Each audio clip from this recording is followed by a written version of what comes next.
Je suis très inquiète, Madame Paulina. Je te comprends, Lucia. Je comprends très bien ce que tu ressens. Je pense que le mieux pour moi est de partir. Ce qui se passe, c'est que...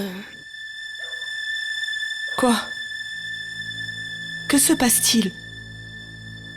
Partir ne résoudra rien. Comment ça? Quand il m'est arrivé ce que je t'ai raconté, quel que soit l'endroit, l'âme me poursuivait. Tu comprends? Oui, oui, madame. Je comprends bien. Je pense que Simon vient de sortir de la salle de bain. Merci beaucoup pour tout. Je peux vous demander un autre service? Bien sûr. Je ne dirai rien de tout ça à Simon. Vous ne lui direz rien non plus. Tu peux être sûre et certaine que je resterai muette comme une tombe. Merci. Tu me promets quelque chose? Oui, madame. Viens me trouver chaque fois que tu veux en parler. D'accord? Oui, madame. Merci.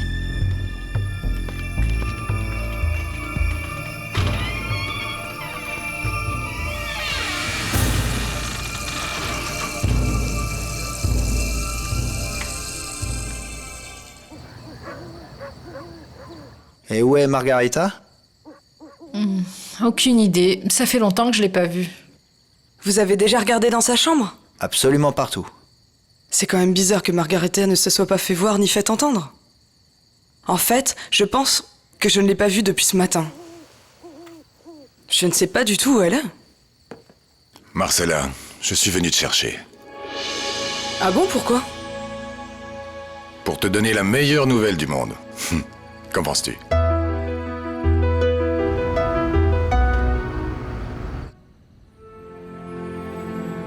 Quelle bonne surprise! Je vous attendais. Mais Madame Irène, ici on peut faire entrer toute une armée. Tu te souviens que je t'ai dit qu'elle ne faisait que lire et lire et lire? Voici ma meilleure amie, Natalia. Elle aussi, elle doit se mettre à lire beaucoup, d'accord? Tant mieux, parce qu'ici, nous avons une énorme bibliothèque avec plein de livres et en plus, nous avons de grandes fenêtres, de grands lits et tout est grand, venez.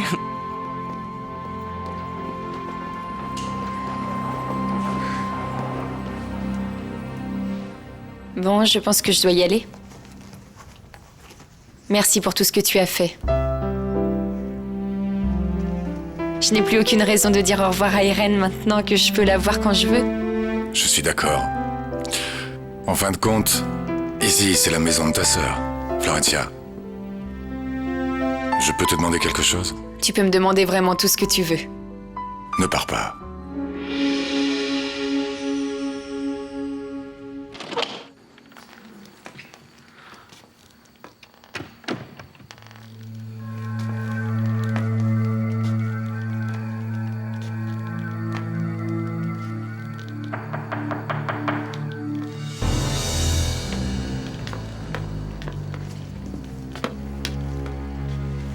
Entre. Et tu ne demandes pas qui est là?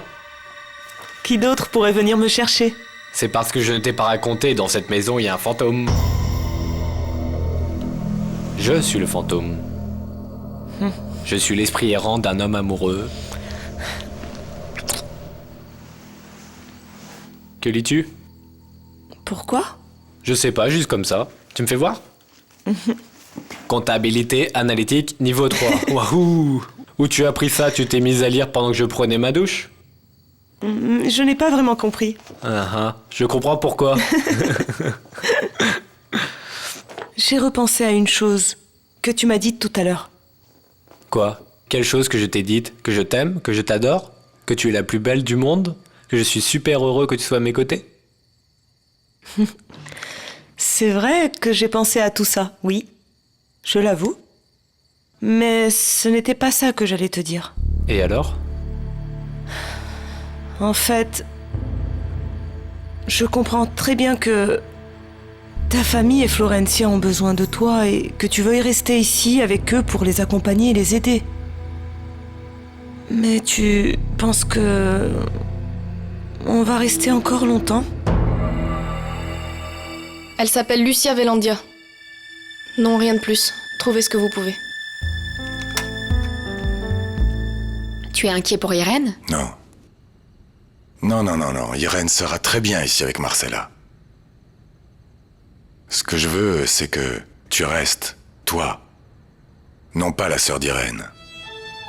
Est-ce que tu me demandes de rester ici? Oui, excuse-moi, je pense que j'allais dire divaguer.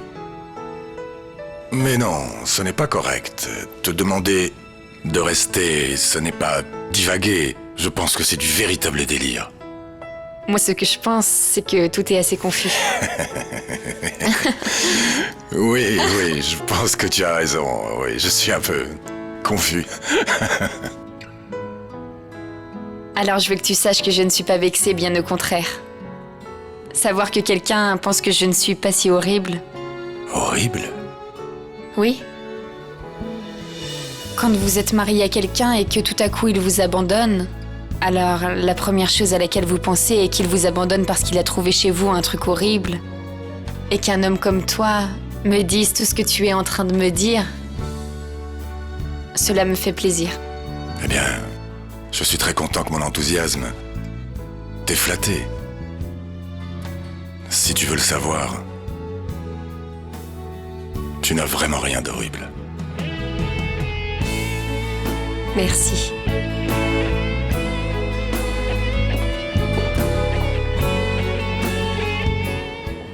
Non, c'est que Florencia m'a fait promettre de ne pas partir tout de suite.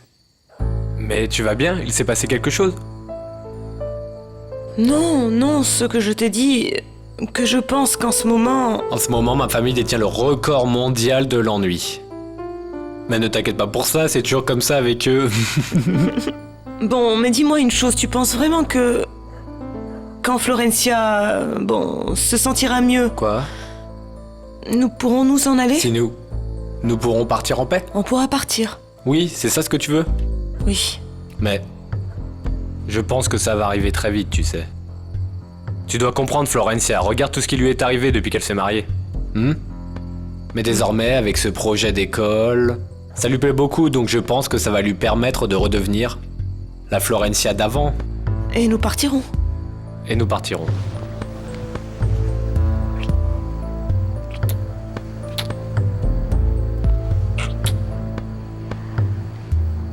T'es rassuré?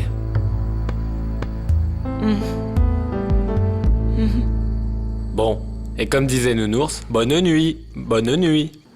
Bonne nuit les petits.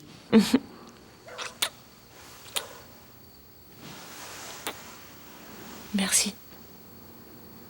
À demain. À demain.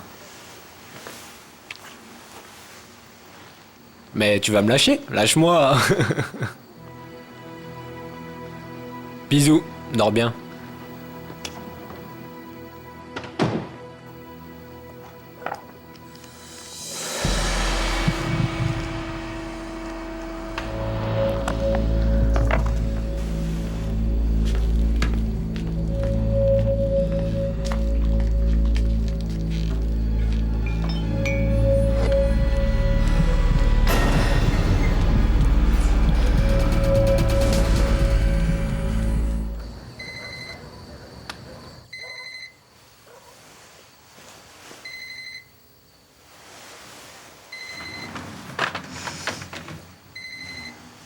Allô? Salut Sylvia, c'est Florencia. Salut Florencia, ça va? Non, j'ai un service à te demander, ma grande. Au cas où, j'étais avec toi hier soir, d'accord? Avec moi? Ok. Qui va me le demander? Non, c'est juste au cas où. Ok, princesse, on en parle demain.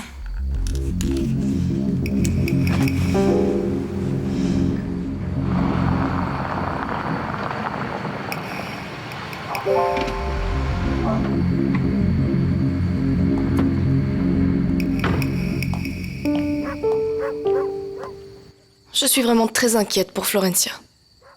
Oui, moi aussi. Je la trouve très changée. Et tu sais peut-être ce qui lui est arrivé? Bon, s'il y a quelque chose que je dois savoir, je préfère que ce soit elle qui me le dise. Bien sûr, mon amour. Ce Ce qui se passe, c'est que très souvent, il nous est très difficile, nous les femmes, d'exprimer des sentiments qui paraissent absurdes. Je comprends rien à ce que tu veux me dire. Tu sais, ce n'est pas parce que tu ne vois pas Florencia pleurer ou même faire un scandale qu'elle ne souffre pas de toute cette situation. Oui, bien sûr, je sais qu'elle souffre. Ce que je ne comprends pas, c'est pourquoi cette souffrance se retourne contre sa propre famille. Non, mon amour. Non, ce n'est pas contre nous. Ce qui se passe, c'est que cet enfant... Je l'appelle encore enfant. Mon amour, Florencia, d'une certaine manière, nous fait porter la responsabilité de ce qui s'est passé.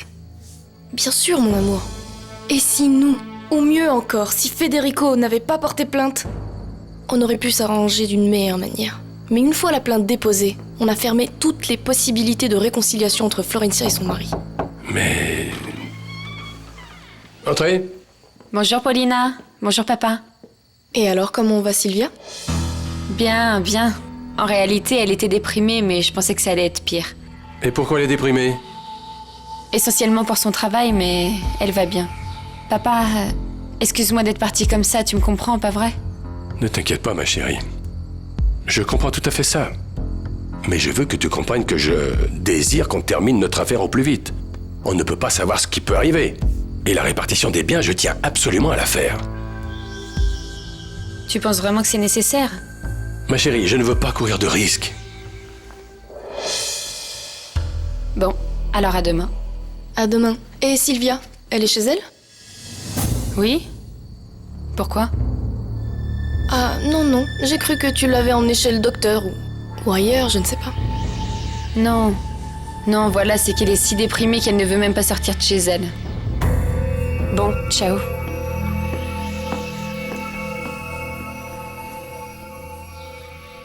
Mais comment pourrait-on l'aider? Je pense qu'il faut réparer l'erreur qu'on a commise. Nous lui avons fermé les portes pour qu'elle puisse parler à son époux. Réouvrons-les. Je ne te comprends pas. Nous devons annuler toutes les plaintes contre Renato. Et permettons que s'il veut lui parler, eh bien qu'il le fasse. Bien sûr, mon amour, il n'y a plus de raison de continuer à poursuivre Renato. Avec l'entrée de Marco Vieira dans l'entreprise, ces 2 millions de dollars qu'a volé Renato sont insignifiants. Oui, mais je ne permettrai pas que ma fille reste mariée avec un délinquant. Enfin, nous ne sommes pas tout à fait sûrs que Renato ait réellement volé cet argent. Nous le supposons, mais il n'y a rien qui nous indique que cet argent est véritablement sur son compte. Mon amour, Paulina. Oui, mon amour, je sais. Je sais que ça te paraît absurde, mais regarde Florencia. Si elle parle avec Renato, elle tirera sûrement les mêmes conclusions que toi. Mais laissons-la être celle qui les tire, et qu'elle ne sente pas que nous avons condamné son mariage sans même prendre la peine de la consulter. Il ne s'agit pas qu'elle retrouve la confiance de Renato, mais qu'elle retrouve dans ce cas la tienne.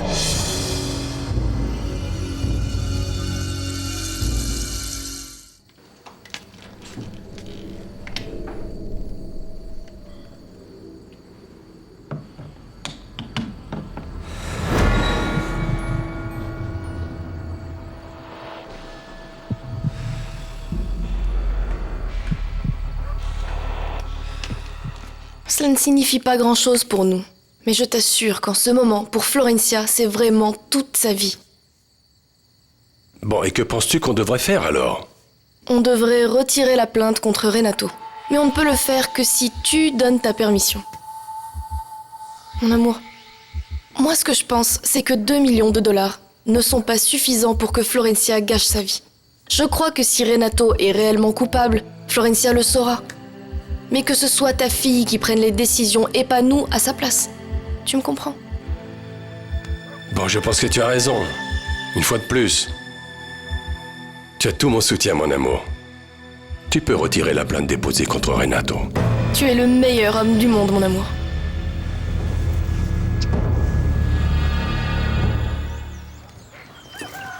Tu es resté au lit ce matin ou quoi? Bonjour, monsieur Camilo. Tu sais quoi? Je vais descendre de mon cheval, parce que ce que je vais te dire doit être clair dans ta tête. Tu es si bête que peut-être tu ne me comprends pas. Tu es bien réveillé?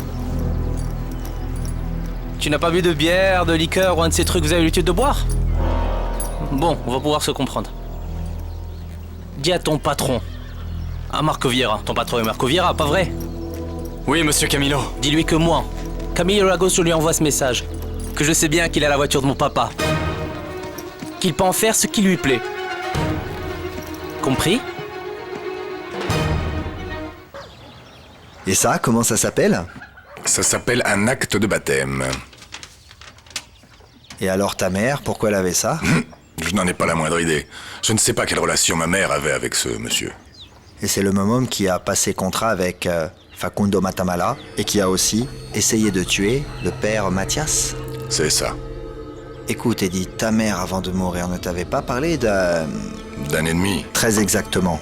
Bon, je crois qu'on n'a pas besoin d'être détective pour comprendre que cet ennemi, c'est lui.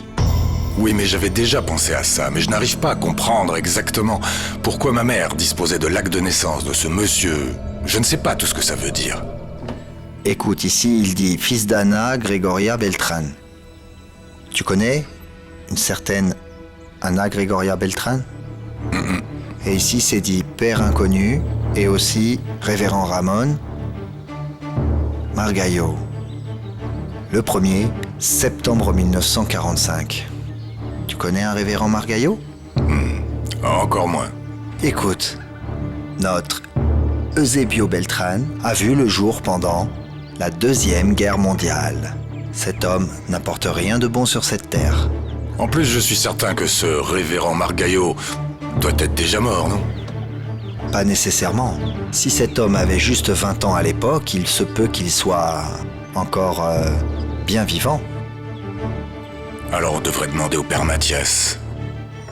Et voir s'il pourrait, avec ses renseignements, trouver exactement pourquoi cet homme, cet Eusebio Beltran, est mon ennemi.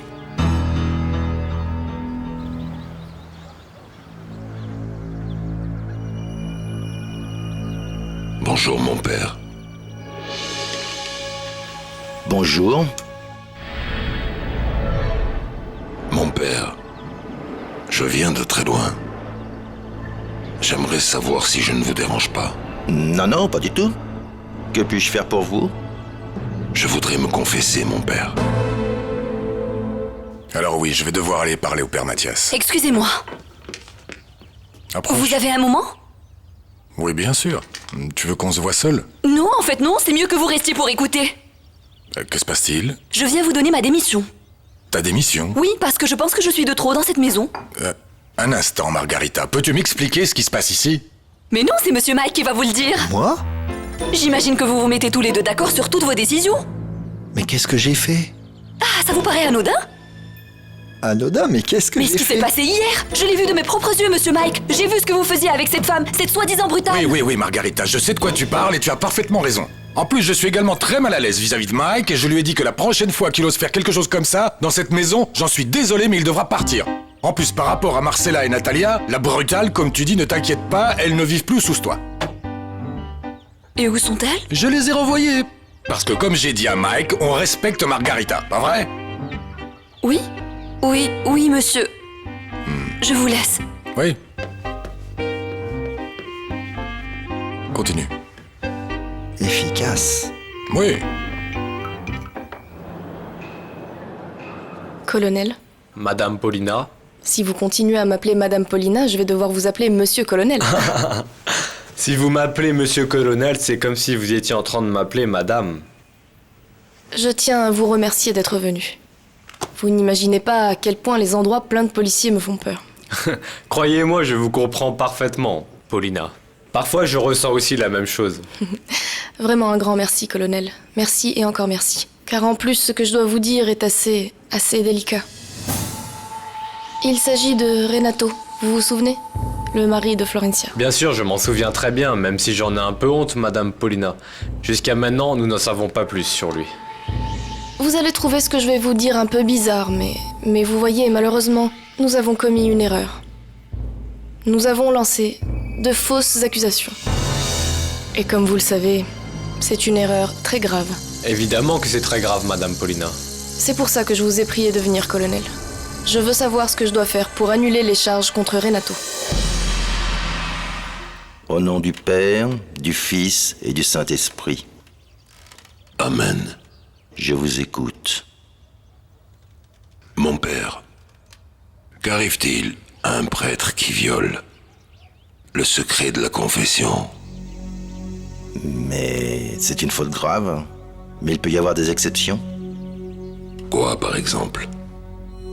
Quand quelqu'un confesse quelque chose qui peut mettre en danger la vie d'une communauté ou bien d'une personne. Ce n'est pas mon cas. Mon père, je vais vous confesser des péchés qui ne sont pas exactement les miens, mais ceux d'autres personnes. Il est probable que vous puissiez savoir déjà ce que je vais vous dire. Si vous le savez déjà, alors tout restera sous le secret de la confession. Si vous n'en savez rien, ce sera encore mieux. Au nom du Père, du Fils et du Saint-Esprit. Amen.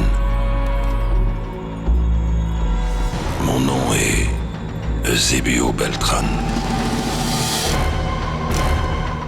Alors en fait, Madame Paulina, l'aide que je peux vous apporter est vraiment exceptionnelle. Elle ne va pas pouvoir vous suffire dans ce cas, car en fait, vous devez vous rendre directement au tribunal pour retirer toutes les charges. Oui, colonel, mais d'ici à ce que le tribunal retire toutes les charges, ce sera peut-être trop tard pour Florencia.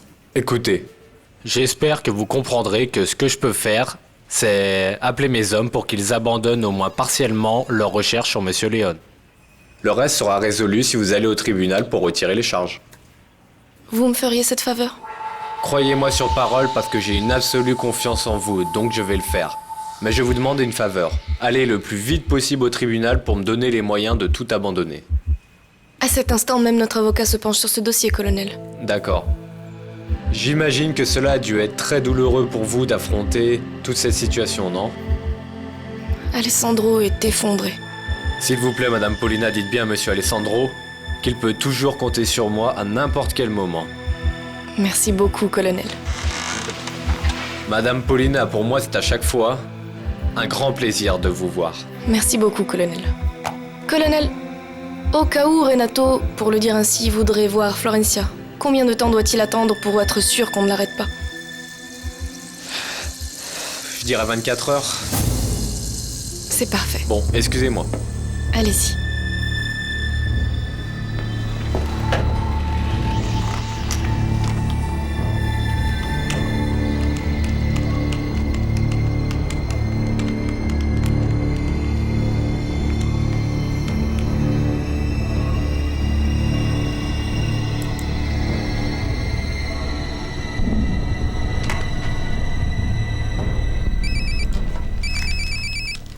Allô? Depuis ce jour, malgré la faim et la misère qui m'entouraient, j'ai juré que je ne me reposerais pas une minute avant de voir la famille Lagos complètement ruinée. Et vous avez fait quelque chose dans cet objectif? Bien sûr, mon père. Depuis que je suis un homme, je n'ai rien fait d'autre que le préparer. Vous avez tué pour ça? Ce sont des choses de moindre importance. Maintenant, ce qui m'intéresse, c'est que vous sachiez bien pourquoi je suis venu ici. Et aussi pour que vous sachiez 2 ou 3 choses. Pour votre tranquillité, vous avez été très courageux d'affronter les hommes que j'avais embauchés pour vous tuer. Et j'admire les personnes courageuses et les respecte. Mais je devais absolument savoir si vous saviez quelque chose de tout ça. Je ne savais pas un mot de toute cette histoire. Tant mieux qu'il ne vous ait pas tué alors. Vous auriez été un sacrifice inutile. Mais maintenant vous savez, et je vous ai tout raconté sous le secret de la confession. Je suis dans l'obligation de vous parler du pardon. Votre obligation était de m'écouter jusqu'à ce que je termine. À partir de là, vous pouvez faire ce que votre conscience vous dicte. Mon père, mes plans avançaient bien, jusqu'à ce qu'apparaisse apparaisse sur ces terres un certain Marco Vieira. Je ne sais pas pour qui il travaille. Ce qui est sûr, c'est que mes plans ont commencé à péricliter. J'ai voulu envoyer cet homme au paradis.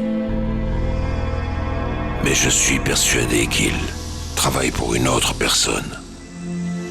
Pour quelqu'un qui est très intéressé d'apporter son aide à la famille Lagos.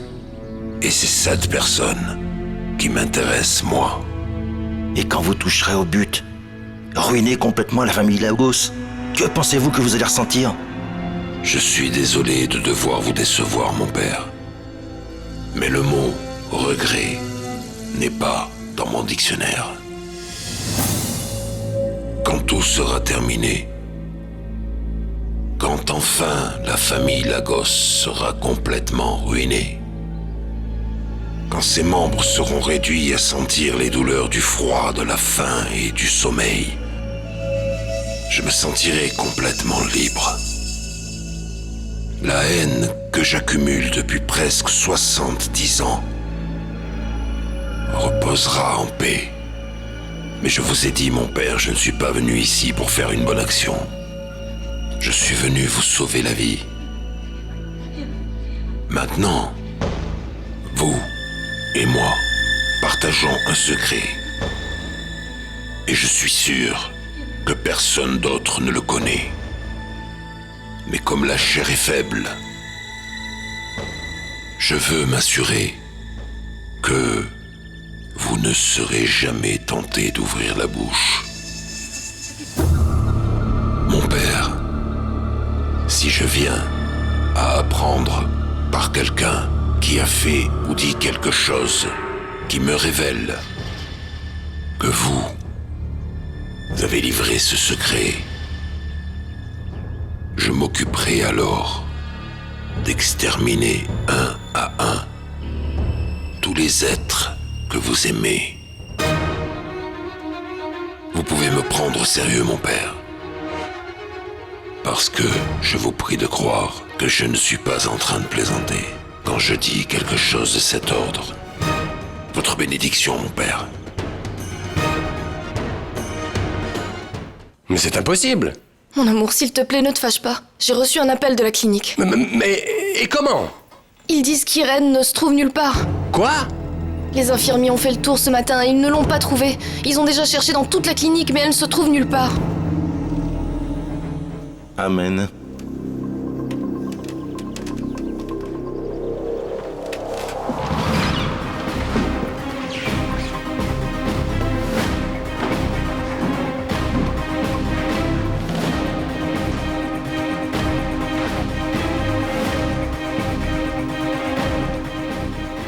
Je ne bougerai pas d'ici jusqu'à ce que tu me dises avec qui tu étais.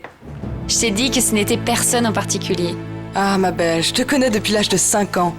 C'est vrai, cela fait longtemps, mais depuis tout ce temps que je te connais, je ne t'avais jamais entendu mentir avant. Je ne dis aucun mensonge, seulement... Bon, oui, ok, j'ai dit que j'étais avec toi, mais ce n'était rien de particulier. Et tu étais avec ? Je t'ai dit que ce n'est rien d'important, je te jure. Arrête, Florencia, tu peux toujours courir, parce que je ne bougerai pas d'ici tant que tu me révéleras pas le nom de ta victime. Allô ? Bon, je viens tout de suite. Qu'est-ce qui se passe ? Je ne sais pas, mon père veut me voir tout de suite. Bon, te voilà tiré d'affaire, mais n'imagine pas que je vais rester là les bras croisés en attendant que tu me révèles qui est cet homme mystérieux. D'ailleurs, à ce sujet, j'imagine que tu as reçu l'invitation de Marco ? Oui. Ah, Florencia, tu n'imagines pas mon émotion d'être la femme de Marco Vieira. Que ce soit jusqu'à minuit, comme dans Cendrillon, ou alors jusqu'à 10h du matin, comme Cléopâtre. Ciao. Ciao. Ciao.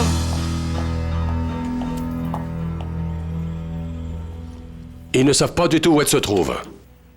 Et vous avez prévenu la police? C'est ce que nous allions faire, mais avant, on voulait vous prévenir tous. De toute façon, on n'ira pas loin. Folle et sans argent. Elle n'est pas folle, Camilo. Tu dis n'importe quoi. Alors tu peux m'expliquer ce qu'elle a fait pendant ces 17 dernières années? Elle se reposait? Camilo a raison, elle n'a pas dû aller bien loin.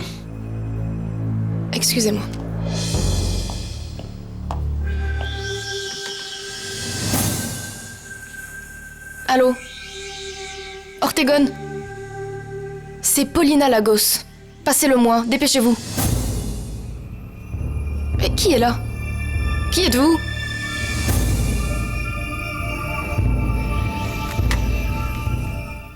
Et maintenant, où vas-tu? Je vais voir le père Mathias. Bien, j'ai besoin de te parler à propos de l'organisation de la fête. Il y a quelques détails que... Oh, je suis content de vous voir tous les deux. Mais que se passe-t-il maintenant? Le jeune Camilo a tout découvert. Il m'envoie vous dire qu'il sait que vous, Marco Vieira, avez la voiture de Monsieur Alessandro et que vous pouvez faire de cette voiture tout ce que vous voulez. Ah oui? Et que t'as encore dit cette marionnette? Rien de plus, c'est tout. Paulina. Oui, encore elle. Tu penses que c'est elle qui est derrière ce message ou quoi? Je n'en ai pas le moindre doute. Je connais Camilo Lagos depuis qu'il a 5 ans. Et je sais qu'il n'est ni courageux, ni intelligent. Et s'il a dit ça, c'est parce que quelqu'un lui a ordonné. Mais alors, que va-t-on faire? Vous croyez qu'on peut exhiber l'auto qu'on garde là? On va voir ce qui va se passer demain lors de la fête. Si Paulina veut une guerre frontale, elle ne viendra pas à la fête. Et peut-être ce qu'elle veut, c'est qu'on morde à l'hameçon. Alors voyons ce qui se passe demain.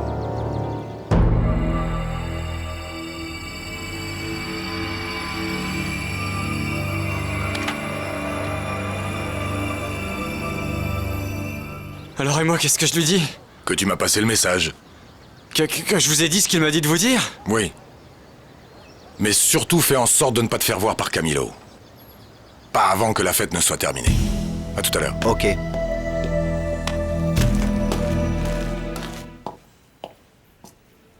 Personne ne me répond au téléphone, je préfère y aller directement. Je t'accompagne, mon amour. Non, mon amour. Reste ici au cas où nous aurions des nouvelles. Je t'appelle si j'apprends quelque chose. Mon amour, Mais rien du tout, reste ici au cas où.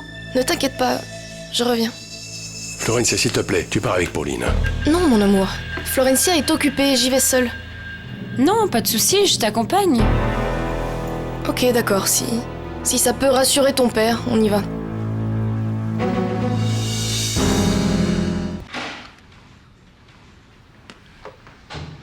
Non mais c'est quoi ça? 2 contre 1? Ça fait 5 parties et elle les a toutes gagnées.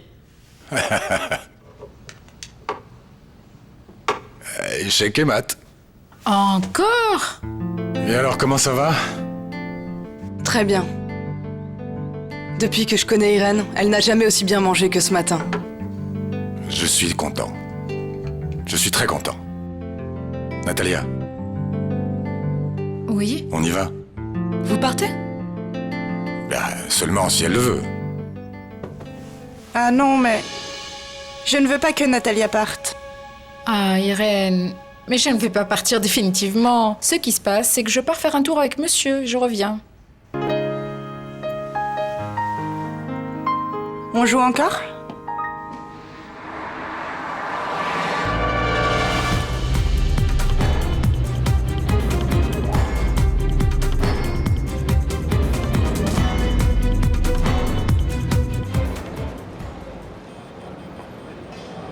C'est ici.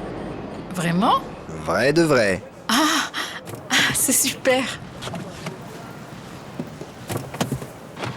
Salut. Prête? Oui.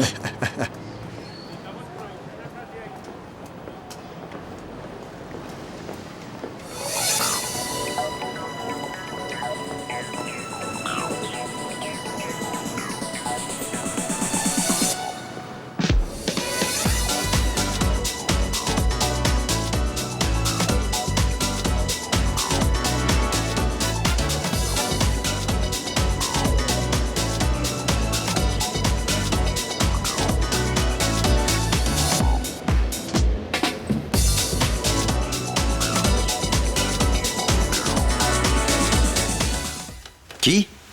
Monsieur Marco Vieira. Faites-le entrer. Amenez-le dans mon bureau.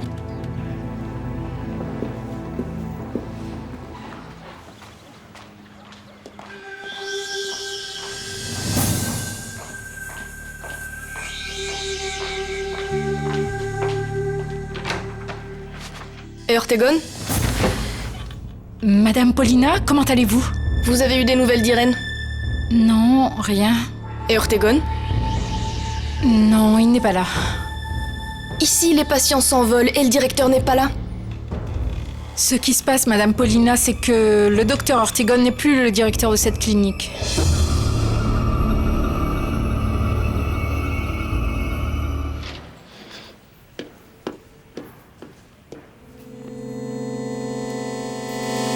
Eh oui. Maintenant, je suis l'assistante de Madame Florencia. Vraiment? Je ne peux pas le croire, et pourquoi? Quoi, ça vous paraît bizarre? Non.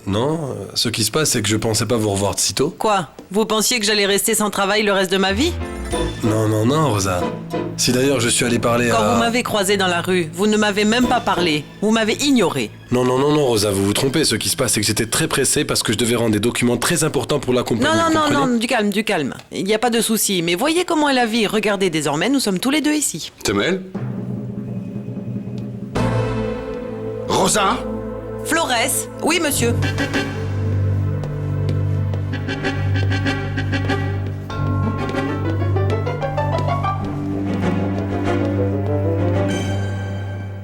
Tenez.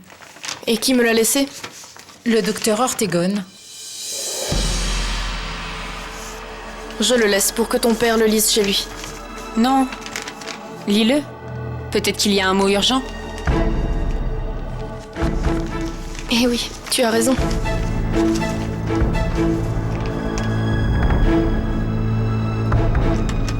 Non, donc maintenant il ne me manque que le gros nez rouge sur la figure.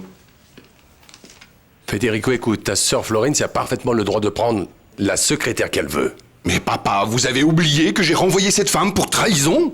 Ça, c'est ce que tu crois, mon garçon, mais on n'a toujours pas de preuves pour le moment. Papa, qu'est-ce que tu veux? Une photo de cette femme donnant l'information au Suez Code? Mon Dieu! Madame Paulina, au moment où vous serez en train de lire cette carte, je serai très certainement au soleil sur une plage des Caraïbes. Celle où se rendent les riches que l'on voit sur les magazines que vous lisez. Les raisons à cela, j'ai changé de patron. Mon nouveau chef est un monsieur très généreux qui a décidé que j'avais bien mérité un peu de repos pour mes efforts. Ainsi, je vous informe qu'à partir de maintenant, je ne pourrai répondre à vos appels parce que, sous mon palmier à la plage, j'ai seulement une connexion de cocotier. Irène s'est évadée, je suis vraiment désolée. Je n'ai pas le moindre doute que vous allez pouvoir la retrouver sans mon aide. En fait, n'importe quel endroit sur cette planète sera meilleur que la clinique dans laquelle vous êtes en ce moment. D'ailleurs, je vous conseille de partir parce que le nouveau directeur pourrait vous confondre avec l'un des nôtres. C'est-à-dire les fous. À vous, cordialement, Ortegon.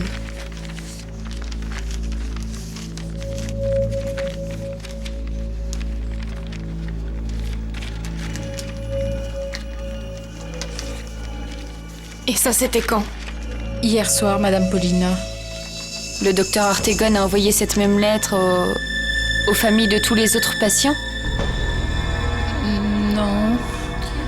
Non, madame. Seulement celle-là, et il m'a demandé de la remettre directement à Madame Paulina. Et ma sœur s'est évadée avant ou après ça? Mais juste après. Mon père, vous êtes dans votre droit de ne pas me croire. Je sais aussi que vous avez été assez patient avec moi. Mais je pense que dans ce cas, je n'ai personne d'autre à qui me confier, et ce que je vais dire est très important. Ce que j'ai fait, je me réfère plus exactement à ma mort et au cadavre de ma mère. Je sais à quoi tu te réfères, Eduardo. Oui, mais ça a été quelque chose que j'ai fait avec la rage au ventre, vous me comprenez? Ça, vous le savez. En plus, j'ai eu des moments où j'ai regretté tout ce que j'avais fait. Et maintenant, tu ne regrettes plus rien? Non, je ne pense pas, mon père. C'est pour ça que je viens vous parler. Parce que d'une manière ou d'une autre,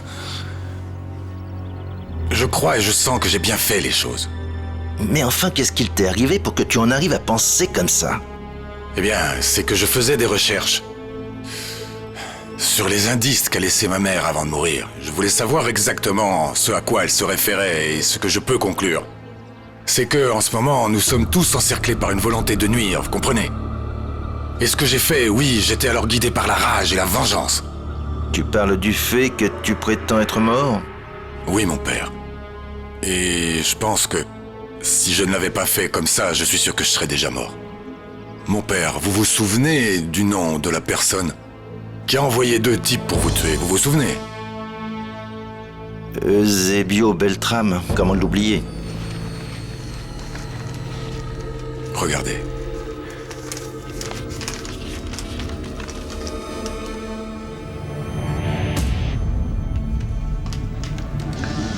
Ça, c'est l'acte de baptême? Eusebio Beltran. Où as-tu trouvé ça? Ma mère l'a laissé à Irène dans un coffre. Ma mère a dit à Irène que dans ce coffre se trouvait le secret de sa liberté. Et c'est ce que j'ai trouvé. Quel est le rapport entre cet acte d'Eusebio Beltran et la liberté d'Irène? Je ne sais pas. C'est pour ça que je suis ici. Pour voir si vous saviez de quoi il s'agit.